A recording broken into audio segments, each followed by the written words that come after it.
the people get lost in the telling of the story. They want the bigger picture, what's going to be there. That there was a riot and this is what happened. That there were drag queens. They don't really get into the individual people who were more than the Stonewall riot. I mean, these were people that were bigger than life, that walked the streets here, that you would know them.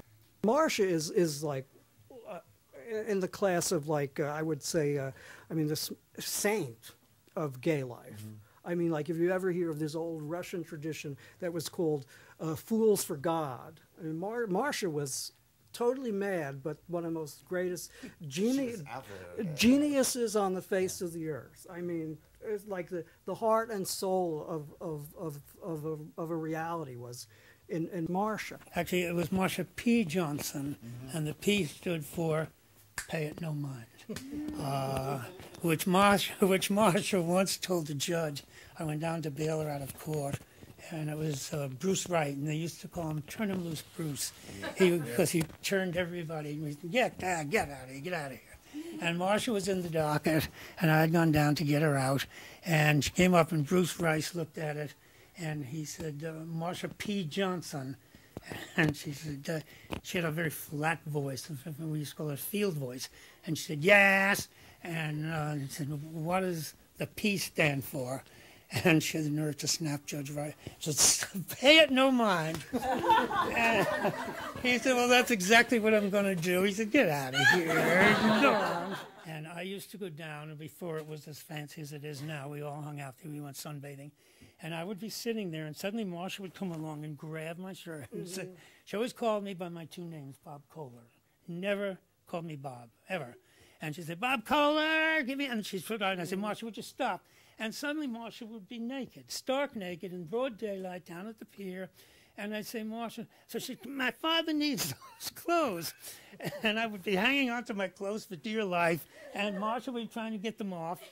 And she would usually get just like a shirt at the most, and she'd throw it in, and these were sacrifices to her father and to Neptune, who got all mixed up together. Then she would, after she settled all of that and sort of snarled at me for not giving all my clothing, she would go up Christopher Street, where she would be picked up about midway. I mean, somebody would see Marsha, naked queen walking up the street, and they would call, and they would take her away for about 2 or 3 months, and they would put an implant in her spine. She also had a bullet in her ass, if you remember that. Yeah, she came in the store one day and said, Bob Kohler, I have a bullet in my anus. I said, well, how'd you manage that? Well, she managed that by ripping off a John and then trying to get out of the car. Well, when the John realized what happened, there was her big ass in front of her. They took out a gun and shot her in the ass. And they never took the bullet out because it was too tricky, but they couldn't do operations or anything. So she would, they would do an implant in her spine of Thorazine, I think it was, and that would calm her down. Then she would come back. She'd be like a zombie for about a month, and then she'd be the old Marsha. I mean, back to Neptune and her father. But again. Also Neptune and her father. Which is how she died. But also Marsha had a following around town of like people that, I mean, I go to the Flower District. Now, go to the Flower District sometime before it's gone. It's at 6th Avenue in around 27. I go to the Flower District just to buy things or walk around. And Marsha would be, they have these big tables where they sort like lilies and things. Marsha would be sleeping under them. And I saw this more than once. And I would say to the guy there, I said something like, well, why is she here? And the guy would just say, oh, she's holy. And there were all these people that like had whatever was going on in their head. Marsha became this, and then she would stay there and they would give her, Marsha, the leftover flowers, tons and tons of daffodils, because the Flower District opens like at 2 or 3 in the morning, closes down like 3 in the afternoon. And so Marsha would go there early and then get the flowers and walk. That's like she walked around decked in flowers a lot. Remember, that's where she get those to throw in. Well, she always had flowers in her. Yeah. She put Christmas lights in, and the Christmas lights lit up, and she would have all these flowers. Yeah, that went to Neptune too. Yes. But it was amazing to me that all these people held Marsha, and these were people from like all over the world that like, I don't know what the concept was going on there, but they would. She had that effect when we gave Marsha the funeral up at the church.